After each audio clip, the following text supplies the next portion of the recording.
हमारी क्लास में आपका स्वागत है। अब तक हम आईएलटीएस स्पीकिंग के रिलेटेड 12 वीडियोस बना चुके हैं, जिनका लिंक आपको डिस्क्रिप्शन में प्लेलिस्ट की फॉर्म में मिल जाएगा।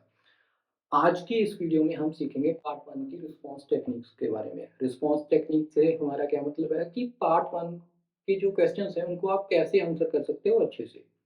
उनके बारे में हम ओवरव्यू देखेंगे और अगली वीडियोस में specifically different kinds of questions जो हमारे हैं, उनके बारे में देखेंगे कि इनको कैसे आंसर करना है। जब भी आप आईएलटीएस का टेस्ट दे रहे हो, पार्ट 1 खास करके, तो आपने एग्ज़ामिनर को दोस्त की तरह देखना है, एक डांस पार्टनर की तरह देखना है। जैसे डांस में क्या होता है कि 2 पीपल आर डांसिंग टुगेदर, 2 लोग इकट्ठे डांस कर रहे हैं, अगर ये डांस करेगा, एक स्टेप लेगा, तो इसे भी एक स्टेप लेना पड़ेगा, फिर ये स्टेप लेगा, फिर ये स्टेप लेगा, तब ही डांस अच्छा लगेगा, नहीं तो डांस अच्छा नहीं लगेगा अगर एक बंदा भी स्टेप्स भूल जाता है। The same thing happens in the part 1 of the IELTS speaking test. जब भी आपसे सवाल पूछा गया, आपको स्पॉन्टेनियसली साथ ही में आंसर उसका देना पड़ेगा ताकि एग्जामिनर अगला क्वेश्चन आपसे पूछ सके। तो स्पॉन्टेनिटी जो होती है ना, वो काफ़ी ज़्यादा इम्पोर्टेंट होती है आईएलटीएस स्पीकिंग के टेस्ट में। अभी उस चीज़ को कैसे ला सकते हो, कैसे अच्छे आंसर्स देने हैं, वो देखते हैं। सपोज़ करो आपसे येस और नो का कोई क्वेश्चन पूछा गया, जैसे डू यू लाइक रीडिंग? तो आपने सीधा ये नहीं कहना कि यस या no, yes I like reading, आपने डिटेल में उस चीज़ का आंसर देना है। अगर आपने पुरानी वीडियोस हमारी देखी हैं इस प्लेलिस्ट की, तो उसमें आपको इस क्वेश्चन के काफ़ी तरह के आंसर्स डिटेल में पता चल गए होंगे। यहाँ पे भी मैंने एक आंसर दिया है, जिसे आप पॉज़ करके पढ़ सकते हो। So this is the way कि आप डिटेल में आंसर्स कैसे दे सकते हो। उसके बाद एक चीज़ का ख़ास ख़्याल रखना है कि जो टेंस यूज़ करा गया है क्वेश्चन के अंदर, वही टेंस आपने यूज़ करना है आंसर के अंदर। जैसे what did you do last weekend? Last weekend आपने क्या करा? तो अभी पास्ट का आप आंसर दोगे, लास्ट वीकेंड का। इस वीकेंड का आंसर नहीं दे सकते। यू कैन नॉट से आई विल विजिट, फ्यूचर का नहीं बात कर सकते, आई विजिट ये नहीं बोल सकते। You have to use I visited. Last weekend I visited my grandparents and help them with their garden. मैं पिछले हफ्ते अपने ग्रैंडपेरेंट्स के पास गया और उनकी गार्डन जो थी उसे मेंटेन करने में उनकी हेल्प करी। तो इस तरीके से आप आंसर्स दे सकते हो टेंस का ख्याल रख के।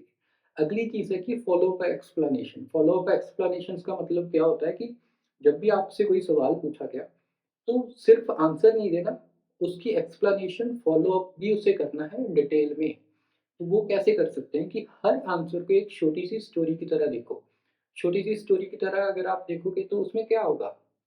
एक तो क्वेश्चन का आंसर होगा, ठीक है? उसके बाद जो आंसर आपने दिया उसका रीज़न होगा और रीज़न के बाद उसका कोई एग्ज़ाम्पल या एक्सप्लेनेशन होगी।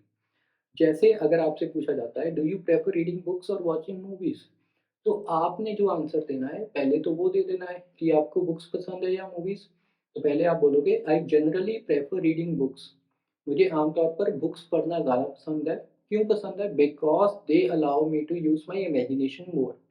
क्योंकि उनमें मैं अपनी इमेजिनेशन ज़्यादा यूज़ कर पाता हूँ। For example when I read the Harry Potter series I could visualise the characters and scenes in my own unique way. जैसे मैंने जब हैरी पॉटर सीरीज़ पढ़ी, तो मैं जो उसके कैरेक्टर्स थे या जो सीन्स थे, उनको मैं अपने हिसाब से इमेजिन कर पाया। मूवी में क्या होता है कि आपको ऑलरेडी इमेजिन करके डायरेक्टर एक चीज़ दिखा देता है और आपको वही देखनी पड़ती है। अगर हैरी पॉटर का रोल किसी बंदे ने प्ले करा है, तो आप उसी बंदे को देख सकते हो, अपनी इमेजिनेशन से कुछ और नहीं देख सकते। बट व्हाइल रीडिंग बुक्स आप कुछ भी इमेजिन कर सकते हो, अपने आप को भी हैरी पॉटर की तरह सोच सकते हो। तो वो चीज़ मुझे बुक्स के बारे में अच्छी लगती है। क्रिएटिंग नेचुरल फ्लो, ये भी एक इम्पोर्टेंट चीज़ है कि जब भी आप आंसर दे रहे हो, मेक श्योर कि उसका नेचुरल फ्लो हो। अगर आप 2 बातें कर रहे हो, वो आपस में कनेक्टेड हों तो ज़्यादा अच्छा होगा। तो नेचुरल फ्लो क्रिएट करने के लिए आपने क्या करना है, यूज़ नेचुरल ट्रांज़िशंस। ट्रांज़िशन का मतलब क्या होता है कि एक आइडिया से दूसरे आइडिया में जो बीच का गैप होता है, उसमें हम नेचुरल ट्रांज़िशंस यूज़ करेंगे। उसे ट्रांज़िशन बोलते हैं कि दोनों को कनेक्ट करना, ट्रांज़िशन क्रिएट करना, एक चीज़ से दूसरी चीज़ पे जाना।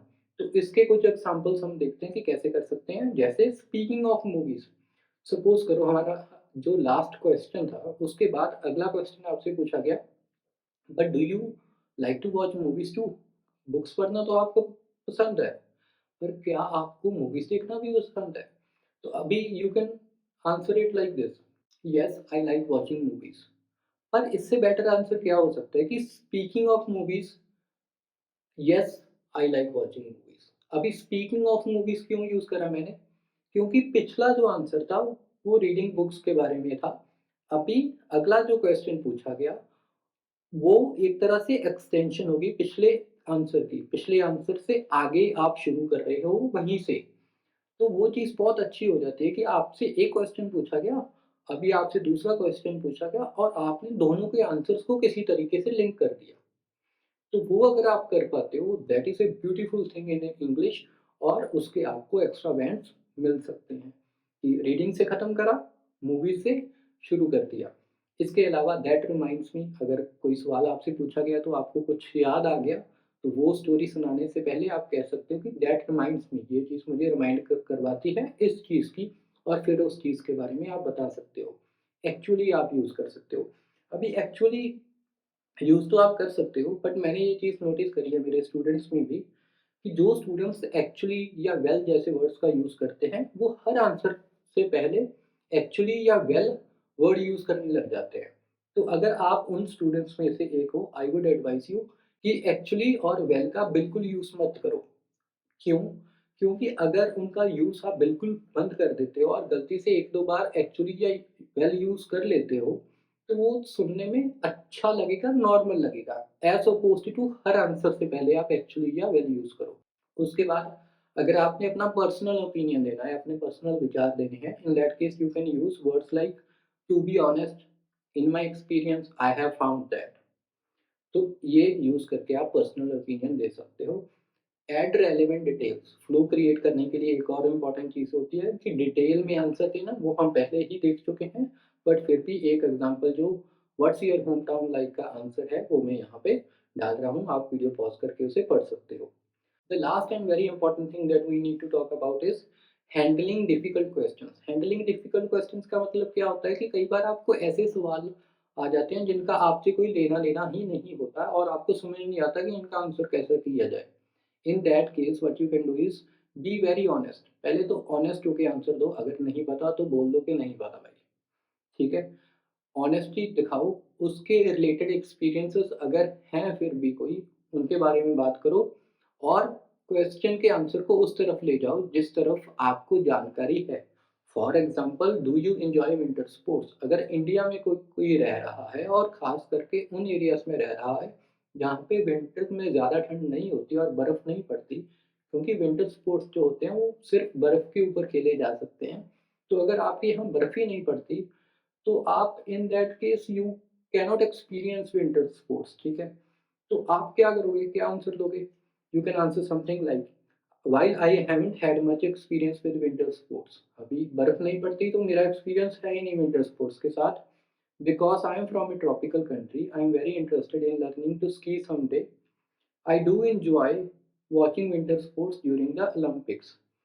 कि क्योंकि मैं एक ट्रॉपिकल कंट्री से हूँ, ऐसी कंट्री से हूँ जहाँ पे वेदर चेंज होता रहता है, क्लाइमेट चेंज होता रहता है, कभी गर्मी होती है, कभी सर्दी होती है, कभी स्प्रिंग होती है। तो मेरा जो एक्सपीरियंस है विंटर स्पोर्ट्स के साथ वो इतना है नहीं। तो इसीलिए मैंने विंटर स्पोर्ट्स को एक्सपीरियंस नहीं करा, पर मैं चाहूँगा कि मैं किसी दिन स्कीइंग करना सीखूँ। और जब भी ओलंपिक्स में विंटर स्पोर्ट्स आते हैं, I like to watch them. चाहे आप कहीं से भी हो, आप देख तो सकते हो। तो देखने की तरफ हमने आपने आंसर को रीडायरेक्ट कर दिया, तो हमारा आंसर सही हो गया। सो ये थी हमारी आज की वीडियो। अगर आपने सीखना है कि पार्ट 1 में लाइक्स एंड डिसलाइक्स वाले क्वेश्चंस को कैसे आंसर करना है, इस वीडियो के ऊपर क्लिक कीजिए।